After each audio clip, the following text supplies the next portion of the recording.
Oke cuy, kali ini gue akan menceritakan sebuah film yang sangat menegangkan, yaitu Annabelle. Check it out.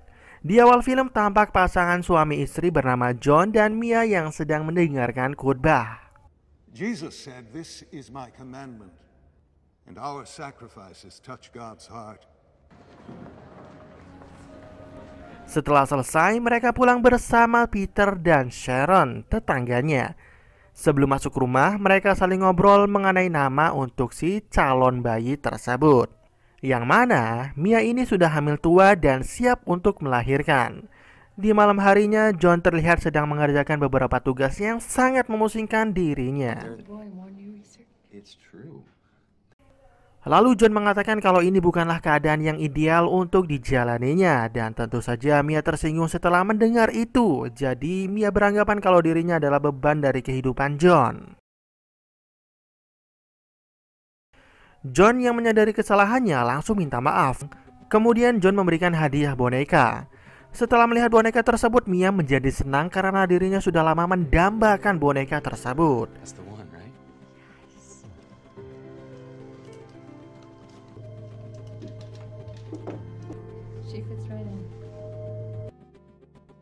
Ketika mereka sedang tidur, tampak rumah tetangga yang tiba-tiba terbangun dari tidurnya dan berteriak.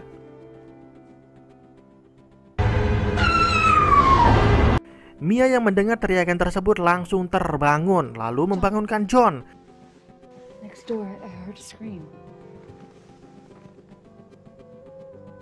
Lalu John mencoba untuk memeriksa rumah tetangganya tersebut.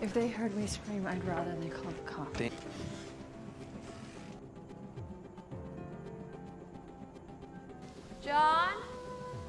Kemudian John keluar dari rumah tersebut sambil berlumuran darah. Lalu John meminta Mia untuk menghubungi 911. Dan tanpa disadari ternyata ada seseorang yang masuk di rumah ini sambil menggendong boneka ini. Dan kemudian muncul seorang pria dari belakang dan langsung menusuk perut Mia. Beberapa detik kemudian John datang dan langsung menghantam pria ini. Lalu si perempuan ini masuk ke kamar bayi. Sementara itu si pria ini yang akan menghabisi Mia langsung ditembak oleh polisi yang datang tepat pada waktunya. Akan tetapi si perempuan yang masuk ke dalam kamar tersebut bunuh diri dengan menggorok lehernya. Sebelum meninggal, si perempuan tersebut sempat membuat simbol dari darahnya. Ketika di rumah sakit, si dokter mengatakan kalau tusukan tersebut tidak mengenai ketubannya. Intinya si bayi selamat, tapi yang dikhawatirkan yaitu ketika proses persalinannya. Dan akhirnya John dan Mia kembali ke rumahnya, dan disinilah beberapa keanehan muncul. Ketika sedang tidur, tiba-tiba mesin jahit hidup dengan sendirinya. John dan Mia langsung bangun dan John langsung menuju ke sumber suara membawa sebuah tongkat, lalu mencabut colokan mesin jahit tersebut.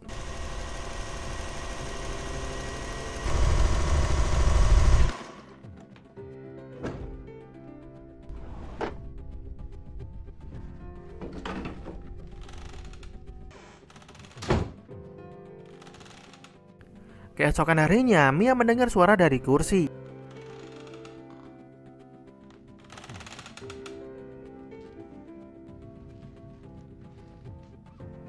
Lalu John datang sambil membawakan makanan kesukaan Mia.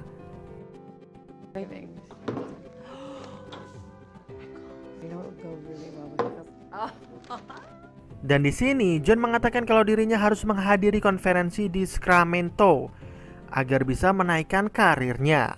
Dan Mia tidak keberatan dengan itu karena hanya 2 hari saja. Kemudian Mia meminta John untuk membuang boneka ini.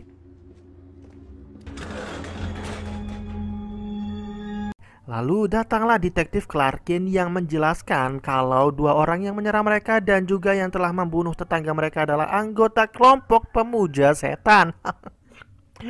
Aduh, oke ulang. Lalu datanglah detektif Clarkin yang menjelaskan kalau 2 orang yang menyerang mereka dan juga yang telah membunuh tetangga mereka adalah anggota kelompok pemuja setan. Jadi si perempuan itu adalah putri dari keluarga Higgins yang bernama Annabelle, anak dari almarhum Peter dan Sharon.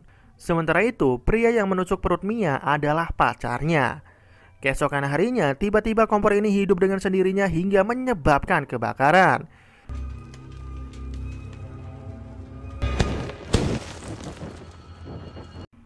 Mia yang mengetahui itu langsung mencoba untuk keluar, tapi tiba-tiba dirinya ditarik oleh sesuatu. Lalu datanglah para tetangga yang membantu Mia. Dan akhirnya Mia selamat dari insiden tersebut. Kemudian Mia dilarikan ke rumah sakit, sekaligus melahirkan dan menamai Leah pada anaknya. John yang langsung menemui Mia dan melihat anaknya langsung merasa senang. Lalu Mia mengatakan kalau rumah mereka sepertinya telah dikutuk, jadi Mia tidak mau lagi tinggal di rumah tersebut. Dan John percaya. Lalu mereka pindah ke sebuah apartemen Pasadena, California. Beberapa bulan kemudian, Leah terlihat sudah besar. Jadi di sini John mengajak Mia dan Leah untuk yang pertama kalinya keluar menghirup udara segar. Karena selama beberapa bulan Mia dan Leah belum pernah keluar. Sebelum berangkat, Mia memperdengarkan John suara dari atas yang sepertinya sedang mengalami keributan. For we are never truly alone. Isn't it true that the more we know about something, the less fear? For only they can share in God's created miracle. Wonderful. I don't have a prayer to help you with that. Ketika mereka sedang memindahkan barang, ternyata boneka yang sebelumnya sudah dibuang kembali muncul. Dan tentu saja itu membuat John heran. Jadi Mia memutuskan untuk menyimpan boneka ini.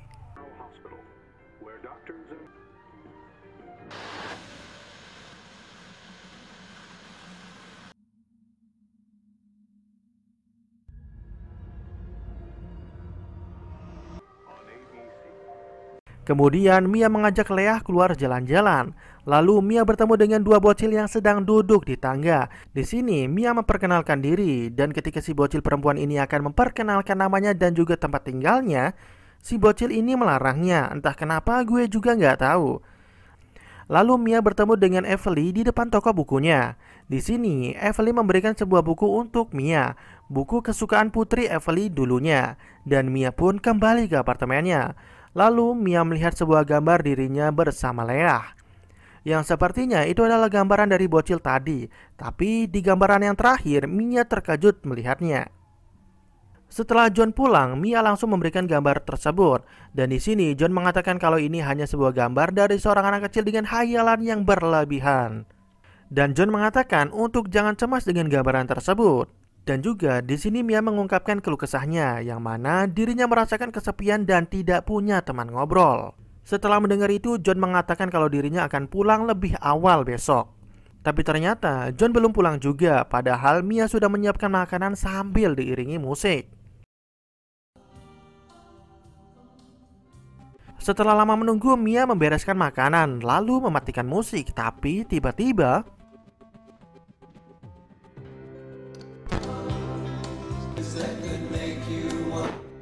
kemudian Mia membuka hordeng dan tiba-tiba lagi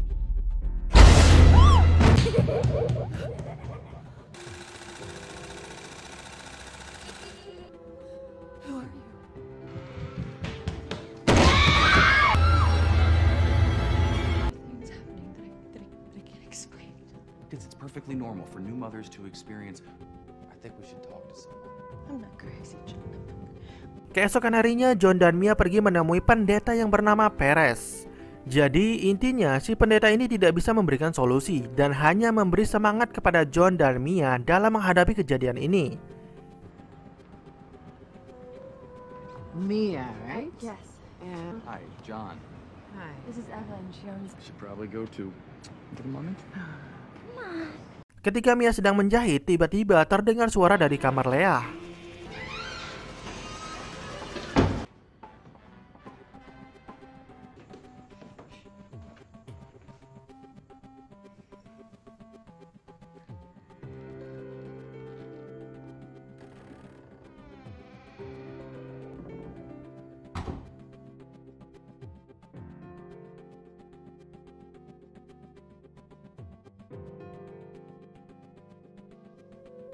Lalu ketika Mia sedang memasukkan kardus ke tempat penyimpanan, tiba-tiba terdengar suara tangisan bayi sembari muncul kereta bayi yang berjalan sendiri.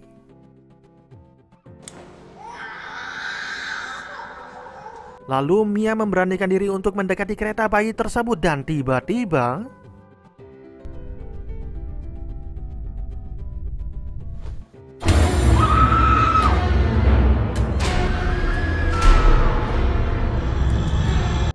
ketika Mia akan naik menggunakan lift, ternyata lift tersebut hanya menutup pintunya saja.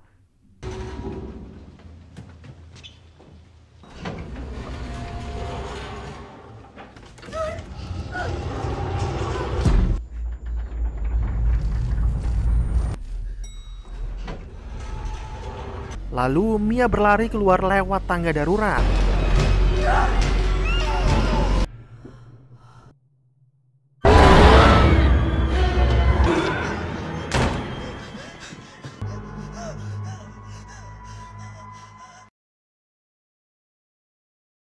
Keesokan harinya, Mia memanggil detektif Clarkin. Di sini, Mia menanyakan tentang kelompok pemuja setan. Lalu, si detektif menjelaskan mengenai motif penyerangan kelompok pemuja setan tersebut.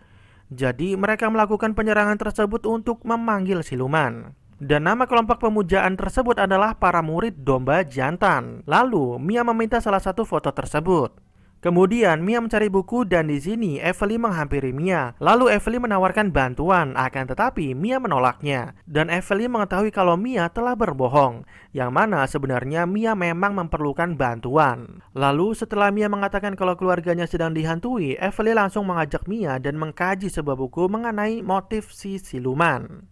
Kemudian Evelyn menceritakan putrinya yang telah meninggal karena kecelakaan mobil yang bernama Ruby, yang seumuran dengan Mia saat ini. Setelah putrinya meninggal, Evelyn merasa tidak punya tujuan hidup dan dirinya mencoba untuk bunuh diri. Dan di saat itu Evelyn mendengar bisikan yang mengatakan itu belum waktunya. Jadi Evelyn selamat dari tragedi bunuh diri tersebut. Kemudian Mia kembali ke apartemennya dan ketika sedang mengambil kunci yang terjatuh, dirinya melihat hantu. Dan tanpa sadar, kereta bayi tersebut berjalan sendiri dan kemudian jadi, Mia teringat dengan gambaran yang digambar oleh si bocil sebelumnya.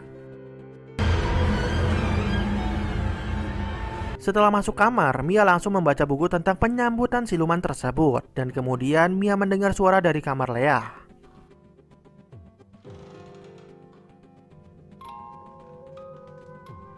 Dan secara tiba-tiba pintu kamar Leah tertutup. Lalu Mia melihat buku yang berjatuhan di dekat Leah. Melihat hal itu, Mia langsung membobol pintunya dan langsung menggendong Leah.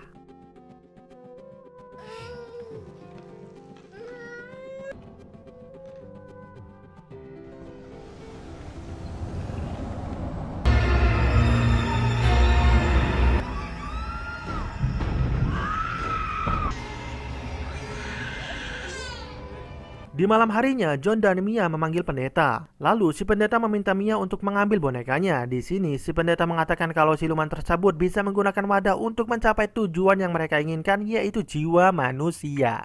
Dan Mia beranggapan kalau siluman tersebut mengincar Leah. Akan tetapi si pendeta langsung mengatakan kalau siluman itu tidak bisa begitu saja mengambil jiwa. Jadi harus dipersembahkan pada siluman itu sebelum bisa mengambil jiwanya. Atau bisa dibilang harus dengan sukarela. Dan si pendeta ini tidak bisa menangani masalah ini, akan tetapi dirinya mempunyai kenalan yang sudah pro dalam menangani masalah ini. Tapi mereka berada di timur. Jadi si pendeta ini berinisiatif membawa boneka ini ke gereja, yang mana kemungkinan bisa melemahkan kekuatan siluman tersebut.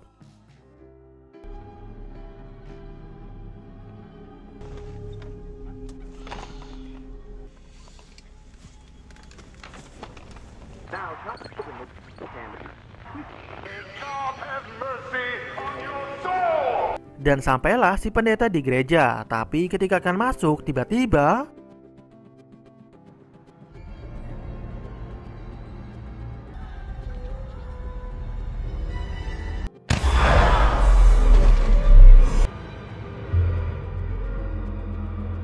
Si pendeta dibawa ke rumah sakit dan John yang bekerja di sini langsung menemui pendeta setelah melihat dua biarawati ini. Dan akhirnya si pendeta bangun lalu dirinya mengatakan telah melihat hantu tersebut dan merasakan keinginan yang kuat siluman tersebut untuk mengambil jiwa.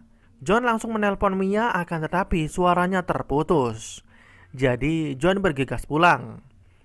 Jadi sekarang Mia ditemani oleh Emily. Kemudian Mia mendengar ketukan pintu.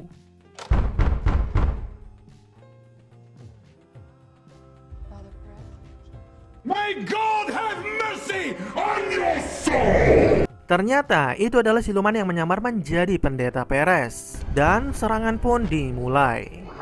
Ketika Mia akan mengambil Leah, ternyata Leah tidak ada di tempat tidurnya dan hanya terdengar suaranya saja.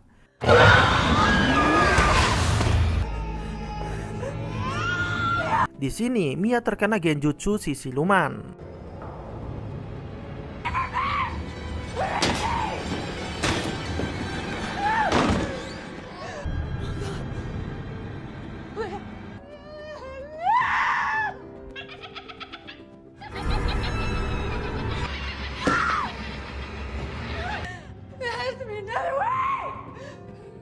Kemudian siluman tersebut meminta jiwanya Mia jika Leah ingin dikembalikan. Dan untung saja John tidak datang terlambat dan langsung gerak cepat menangkap Mia yang akan melompat. Kemudian Emily yang menggantikan Mia untuk mengorbankan jiwanya. Dan Leah akhirnya dikembalikan. Tapi tiba-tiba boneka yang berada di samping Emily hilang entah kemana. Dan akhirnya John dan Mia hidup dengan tenang tanpa gangguan siluman lagi. Ternyata ini kisah nyata cuy, dan boneka Annabelle berada di dalam sebuah kotak kaca di dalam ruangan benda kuno milik Ed dan Lorraine Warren. Tapi gue penasaran sama dua bocil yang di tangga itu cuy, sama suara yang berasal dari atas kamar John dan Mia. Kira-kira lanjut ke serial yang keduanya nggak cuy? Kalau nggak ada yang komen berarti nggak lanjut nih. Oke, terima kasih yang sudah menonton video ini. Jangan lupa untuk subscribe channel ini supaya gue itu semangat dalam membuat video. Oke, see you next time.